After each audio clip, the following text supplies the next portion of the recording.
Hello everyone, today we will talk about how to fix or how to solve the problem of fasting tracker. You will go to settings. Here in this page, you will click on apps, default apps, app settings.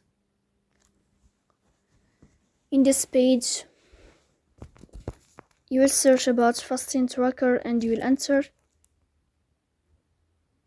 In this page of app info, you will click on first stop and you will click OK. Here you will enter to the window of storage.